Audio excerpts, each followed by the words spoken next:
All right, we're here in Statesboro, Georgia, which is home to Blind Willie McTell and the famous blues artist.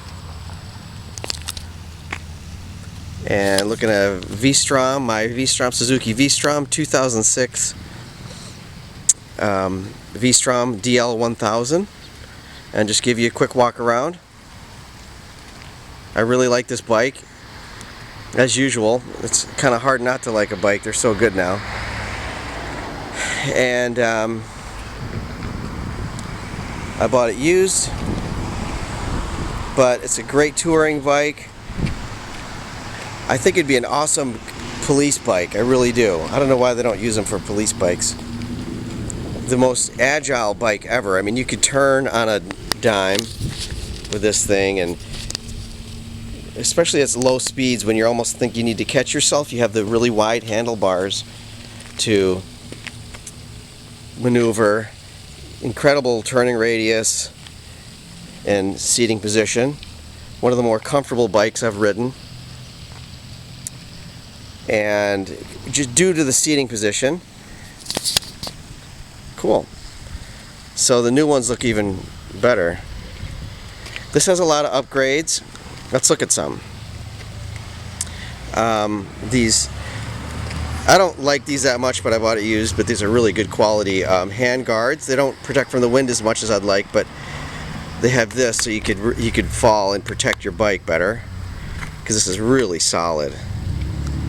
I'll put at the end of this a V-Stream windshield, and this, you'll see the difference, probably about an inch around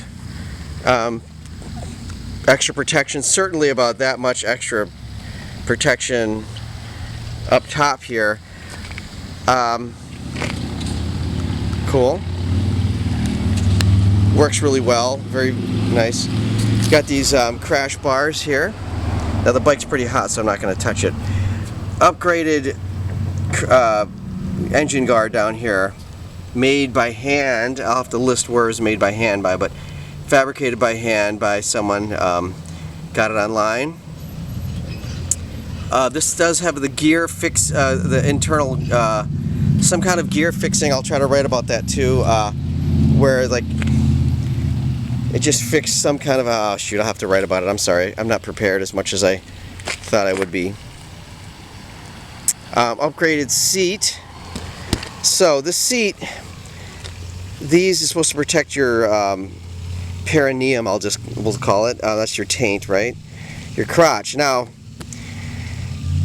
these fill up with water, and the water doesn't go away until you dry it out, and it lasts forever in there. So, I don't know. I mean, I park my bike outside a lot, so I'll come out, and there's been almost times I've sat in it just because I was not paying attention. So, I wouldn't recommend getting that little dip in there. I don't feel a big difference, but this is a good seat. And then it has these, ooh, that's hot, these guards here to protect from scuffing. Oh yeah, before we talk about the bags, upgraded handlebars. And I think they're a little bit wider, I'm not sure. Let's look at the dash. Awesome.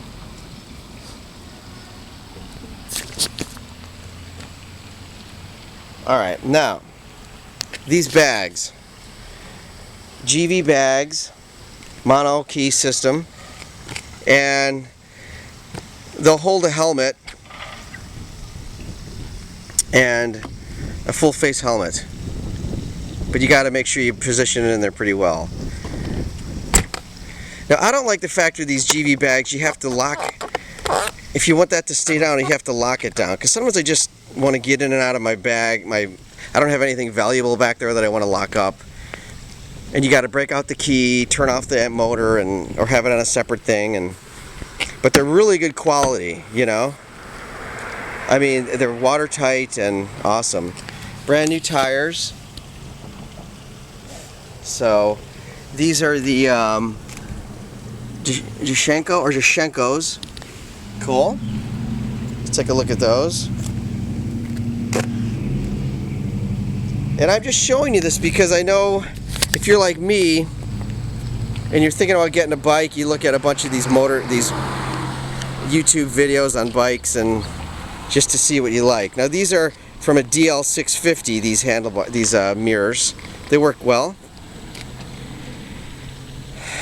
But I love this bike. It's really great for touring. Not the sexiest bike in the world, man. I like, it's not like thrilling you like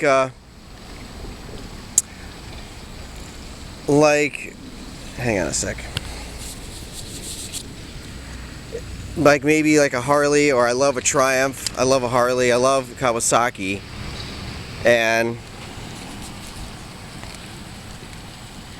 I mean, Kawasaki's are just really awesome to me. I just love them so much. And then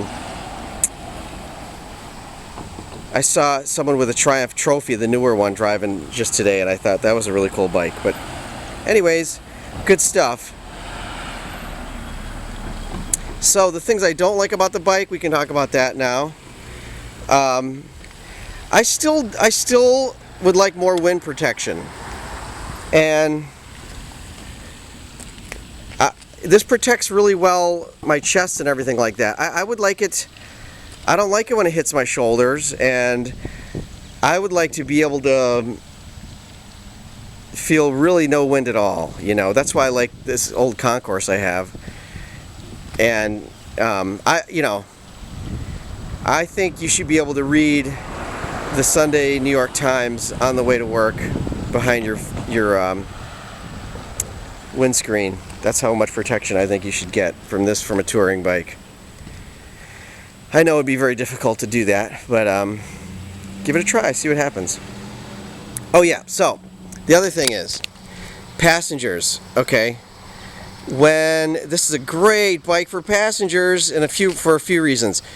I had my girlfriend on here. She thought it was really comfortable. She could lean back on the case. The seat was comfortable. She was up nice and high.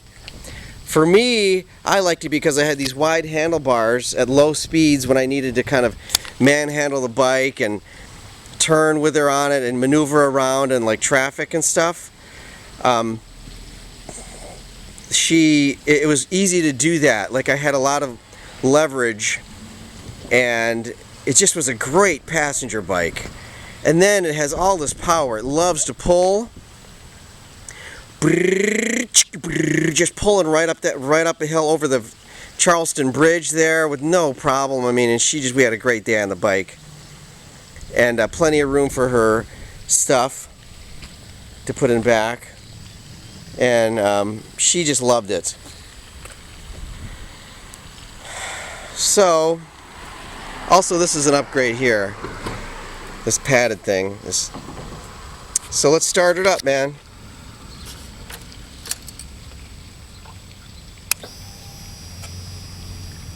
Now I have to hold in the clutch, which is a little bit snappy. I like a softer clutch, but let's see what we got here.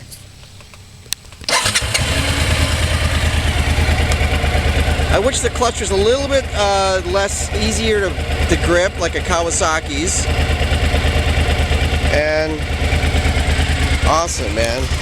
One of the things there's only one problem I have once a month about if I surge to a stop from maybe going 40 miles per hour and I have to slow it down to like 10 or 5 miles per hour, the bike will conk out and die.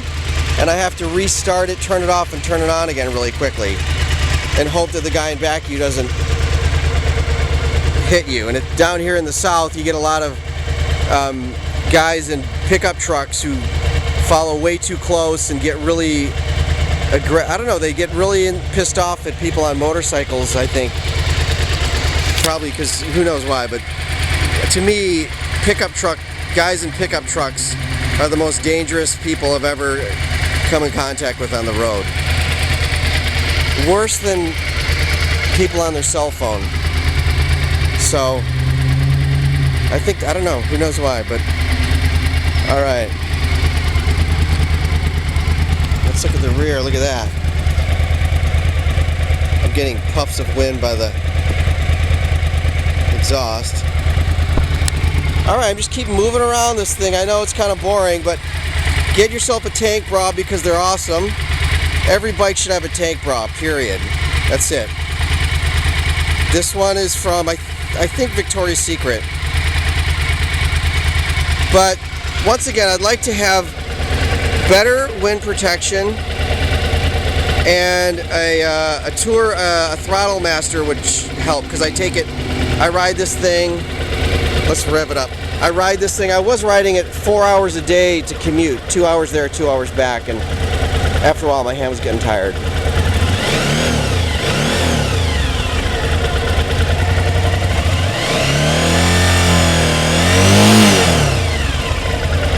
Nice. Oh yeah, it also has aftermarket heated grips, and being true to aftermarket heated grips, they remain true to aftermarket heated grips by only working intermittently, or this one is not as hot as the other one.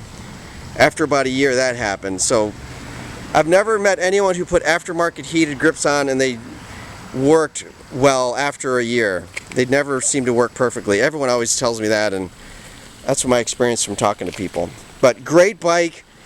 If you're going to tour, awesome. Great seating position.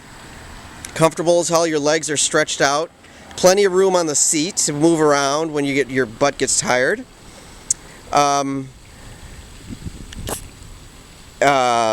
Yeah, like, just really comfortable. I could use more wind protection, but that's me. I'm in a scale from 1 to 10, 10 being a gold wing with maximum protection. I like a 10, you know. So most people prefer a little more wind. And then, but great for, I would get it for touring, for passenger pulling. It's not an off-road bike unless you put knobby tires on it and do maybe a little more work to it. It's really not an off-road bike. I think it just gives you the sense of you don't have to feel bad when you take it off-road a little bit, like on a dirt road. But I really wouldn't go too much, you know, off-roading with it. It seems. It doesn't seem like it's meant for that much, but who knows. Okay. Hey, thanks for watching again, and I'll put the attach the windshield video to the end of this. Thanks so much.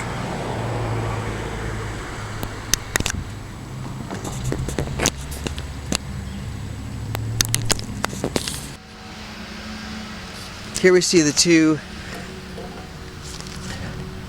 windshields, and I'll put, if you can see, one top over the other. Let me put it, that's something maybe that'll,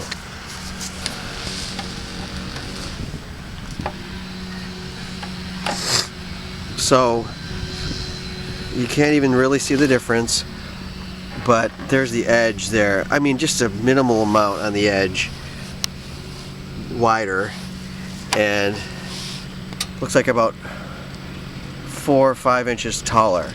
So other than that, the same thing. This is the stock. Okay. And one last time, you can see the new one, I mean the old one, on top of the old one, or whatever you call it. New one, old one on top of the new one. Just a little bit of space on the side. It comes all the way up there. Cool.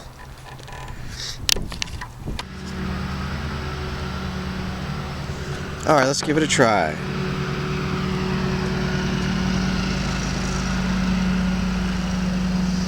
So as you can see, the width fits exactly as wide, which is deceiving. I thought it would be a little wider. I'm kind of disappointed, but certainly the height